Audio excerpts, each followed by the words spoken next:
All right, so let's talk about the TBEST core interface and data components. So in this module, we talk about the Explorer panel, what the transit systems are and their components, the TBEST distribution files, the socioeconomic data where it's housed inside of TBEST, the model structures that are resident within TBEST, and the workflow support tools. We'll give a little explanation of those as well. So the TBEST Explorer panel is the basic navigation panel in TBEST, and it's really where everything is housed in terms of your data and where you can get access to it and perform analysis. So it's set up in groupings, as we mentioned, kind of in these core 5 folders where you can get to different components and tools. Everything is based on a right-click context, except for when you have a menu or a toolbar. But primarily in Explorer, when you're drilling into different transit systems or scenarios or distribution files, all of these are based on right-click context menus where you can get to their actions, where you can explore the different components. We'll refer to the TBEST Explorer frequently throughout the training, so just as a basis, and obviously a mainstay in the application is the Explorer window. So I mentioned the 5 main folders, and just as a brief explanation of each, the transit systems folder is what will contain any transit system that you would either download or create manually would be referenced under this folder. And of course, underneath a transit system, you can have scenarios and lots of other components of a scenario or components of a transit system that we'll get into some of those details as well. The second folder is distribution files, and this is basically where you would house local exports of a transit system. So a distribution file in TBEST is basically just a zipped up transit system that you can move around. So you can say, well, I want to give this transit system to my colleague, and I'm going to wrap it up in a zip file and push it to them. And then they can import that file directly into their TBEST. So it's a way of sharing TBEST data. The third folder is socioeconomic data. So if you were to download the 2021 Florida socioeconomic data, it would be housed in this location. Likewise, if you were if you're outside of Florida, you're creating your socioeconomic data from scratch, ultimately you would want it to end up in this folder. That would be the final resting place for it in TBEST. The fourth is models, and this is where you have model definition files that are developed both for Florida or around the country, where you would have a reference to them and an ability to access those and get information about the model structure itself, which we will detail. The final folder is workflow support tools. So these are, I mentioned kind of this in the beginning, where we have certain tools that were developed for specific functions. And these are kind of those wizard-based tools where you can get to Title VI analysis, COA analysis, accessibility tools, Title VI disparate analysis, and even the TBEST scripting is located under this folder. So let's just talk a little bit about transit systems and how they are kind of managed within TBEST and what they are. So essentially, they're an umbrella framework that allows you to create both base operating conditions and socioeconomic conditions and alternative conditions, but also do that all in the context of a validated transit system, which means that your base network would be for a particular point in time that reflects observed conditions, right? So the observed transit network, the observed ridership, the socioeconomic data is consistent with that same time period. And you input observed ridership that would then say, this is all our full operating conditions, and they use that for validation.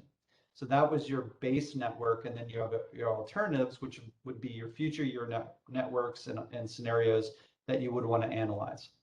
Okay. So if you look here in the TBEST Explorer example that we have many different transit systems from different places that are located in this directory. And you can see that the The first one, Arlington Transit, is set at unvalidated, while the Ben Franklin Transit System is set to validated. So this status over on the right tells you whether this transit system has a validation or not. And if it's unvalidated, it kind of means it's still a work in progress. It's still not validated yet. It hasn't gone through that process, so that point in time hasn't been set. That would be your observed conditions, right? So, you know that that validation status is very helpful to determining, you know, how this transit system, or, you know, validated versus unvalidated, will operate.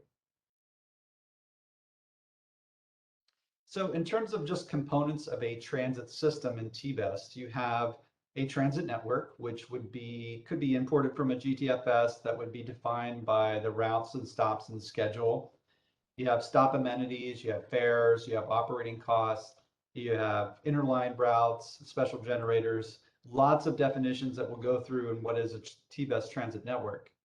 You add the socioeconomic data to that. So that's the additional part of this, is your demographic, employment and land use data, and even growth rates. You also have the validation part of it, where you have observed ridership and socioeconomic growth that would be representative of that point in time conditions.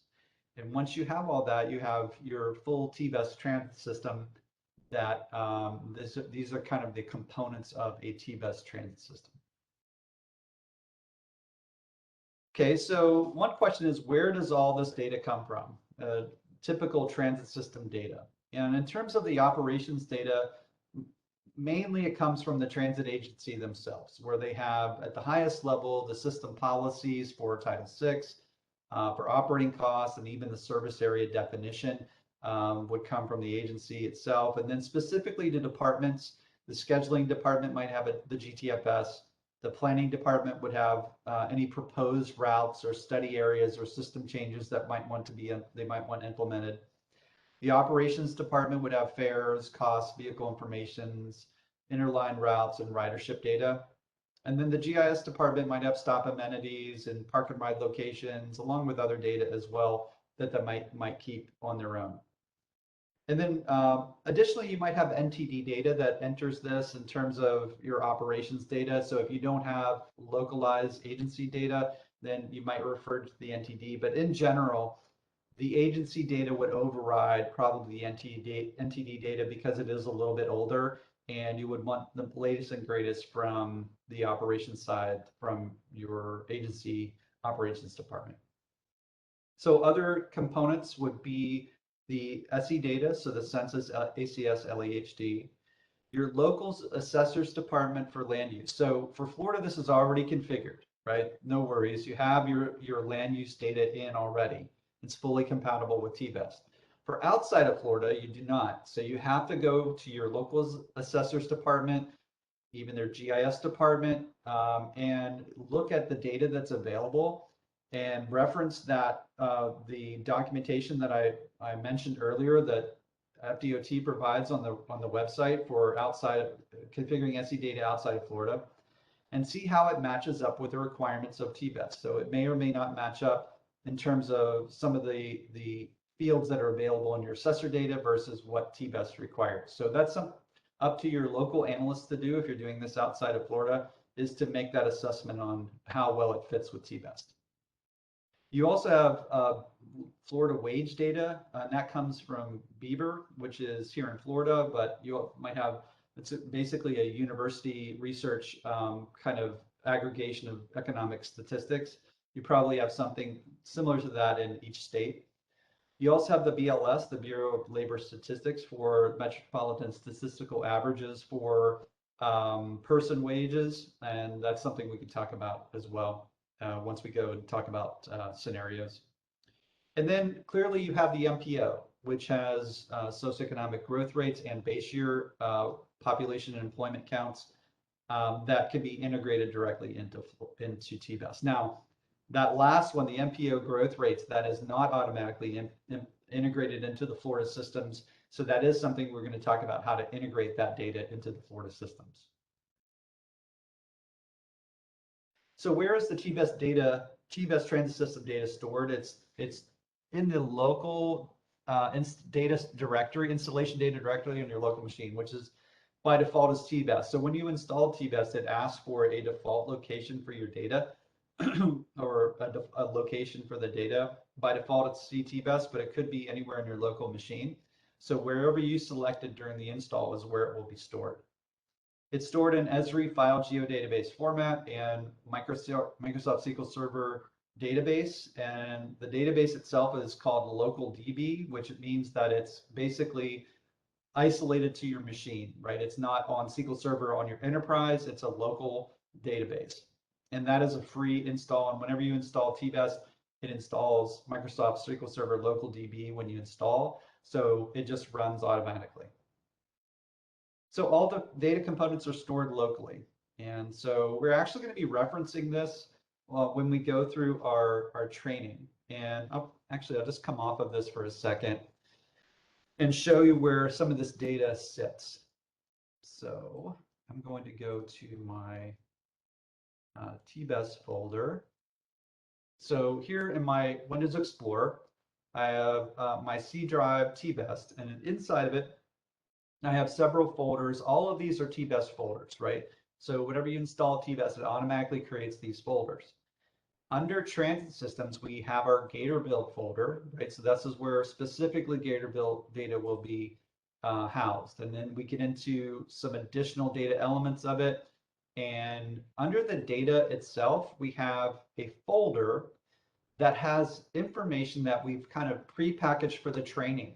So we're going to reference this data as we go forward in the training, but I want you to know that whenever you downloaded your Gatorville, we had packaged it with the training files that we're going to be using. That includes some GTFS file, ridership data file, etc., TAZ, that we're going to be looking at inside of TBEST. So just make a note of this location that we're going to be coming to this in our exercises.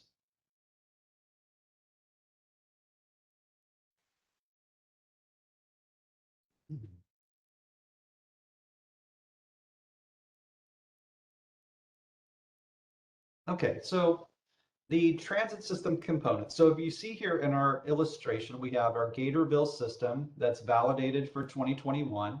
It has a list of scenarios, a list of reports, it has queries, mobility areas, parcel scenarios. So this underneath of a transit system, these are the default folders that will be there. Now, some of them are populated, some are not, and we'll go through the process of looking at them and populating as needed.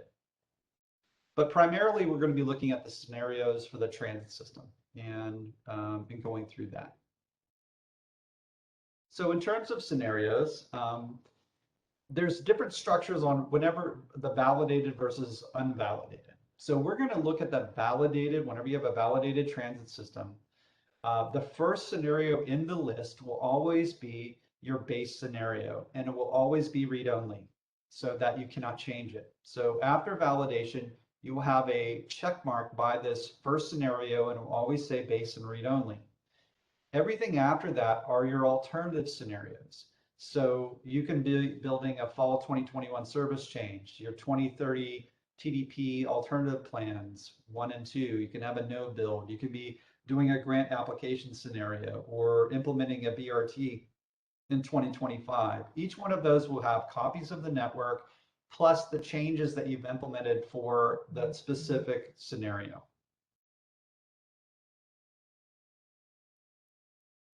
Okay, so let's talk about the mobility areas folder, which exists under the transit system. Okay, so if we go back up while we're doing this mobility areas folder right here. So what that houses are basically geographies. So these are user geographies. It could be a city of Gainesville, it could be a walk shed, travel shed, mobility on demand zone. You define what goes in this particular folder. And it stores that context locally so you can bring it up inside of a scenario and do analysis on it and perform metrics and markets and service level analysis, et cetera, on any geography. And you can also have management where you can do copy these, remove them. You also have kind of geoprocessing type of tools. So if you're familiar with ArcGIS, there's a geoprocessing engine in it where you can do things like merge and erase. So we have those functions built into this as well. So you can kind of combine these mobility areas if you need to, or you can overlay and do some erasure of them. So, what is the difference between the two of them? So those tools are available. We're going to go over those tools as well. We pre-populated the Gatorville system with several different mobility areas that you can look through. And so it looks something like this in our Gatorville system. We have mobility areas. So here's the list of mobility areas that are in by default. And so once we open a transit network, we can kind of take a look at these. We also have one scenario in here by default, this June 2021 scenario. So this is our network scenario that's defined, and we'll get into that as well. But that's where they exist in the Explorer window. Now, I'm going to mention distribution files, and I mentioned them just as an aside where you export TBEST transit system, and it basically creates a copy of it and puts it into a zip file that you can then either archive it, you can share it, you can store it as a backup, whatever you want to do with that file that's relative to your management of your transit system. And what I will say that it's not we're kind of in the modeling, travel demand estimation. And in the four-step modeling world, you do have a distribution step in your four-step model.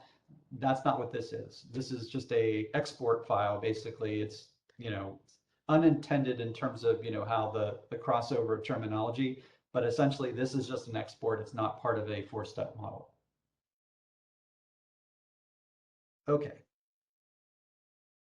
Okay, so we also have the models folder, and this stores model structures and also allows you to manage them. And so you can have one or more model structures. So you can make copies of a model structure and edit it, and then reference that model structure to a scenario whenever you want to run the model. And so you have the ability to view and customize parameters, equation, and even the logic that runs. Whenever you run the model, we expose the actual code that runs that pulls in all the parameters, all the equations that you can see and edit, and then pulls those into the model. And you can actually change that code if you need to. Now, that's kind of a higher level thing that we're not going to cover today, obviously, but it's more something just letting you know that all of that is exposed to you. So if you're interested in kind of the details of everything, then you can get to it and view it and even see how it runs. So the TBEST Land Use Model 2018 is the structure that is installed with TBEST. So that is this structure. And so just so you know, you should have that on your machine. If you don't, let me know, but you should. And it does require parcel land use data to run. So those of you outside of Florida, if you're looking at running this and you're going to need parcel data in order to run it. If you don't have parcel data, then it won't run. So what I would say is that, that extra effort to get the parcel data in is required for this ridership estimation model run. Okay, so you also have workflow support tools that are available. And so we mentioned these, the COA, Title VI, access to transit, via transit, and scripting. So all these are available through the TBEST Explorer window under workflow support tools. All of them are wizard driven, where you can input, your parameters for the analysis and push it out. You also have the scripting folder here, where you can actually see the source code for scripts, right? So if you, by default, it's installed with a sample application and the bus stop balancing code. So there are two projects that should be available under scripting, and you can see the source code that runs, and you can even run those yourself if you have Microsoft Visual Studio installed, and we'll talk more about that later on as well. Okay, so that was the TBEST Explorer overview. So that's the panel that's over on the left. We do have the map display that we're going to be talking about, where it displays your routes and your stops and patterns inside of the map. So we'll be using that as well. And then we have the routes panel, which lists all of your routes and their operational characteristics. And then relative to the routes are individual route segments and individual stops, right? So here's the segments panel and then the stops panel. And this is kind of the default layout that we use by default in TBEST. This is what comes up. However, you can change this. You can pin all these panels. You can create tabbed panels if you want to. You can actually close them if you need to. All of that is doable for you in this. So just as an example of how that works in TBEST. So here is my Explorer panel. And if I want to auto hide it, I will click this auto hide button and it gets pinned over here on the side, right? So if I want it to come back, I will hover over it and click the pin button and now it comes back. So likewise, I can close it. So once I close it, it's kind of gone from the interface and it's not available. So to bring it back, you need to go to View and go to Windows, and you can see how the Explorer window is no longer checked. I'll just click it and it will come back. And you can do that for anything. Now, what this is helpful for is real estate. So if I'm in the network editor, I don't want to, be kind of doing anything relative to it other than with the Explorer panel, then I can pin this or close it, and it gives me more real estate with the map. So that's kind of what we're trying to do is create, a work environment that you're comfortable with in using TBEST. Okay, so any questions on that? No questions, Rodney. Okay.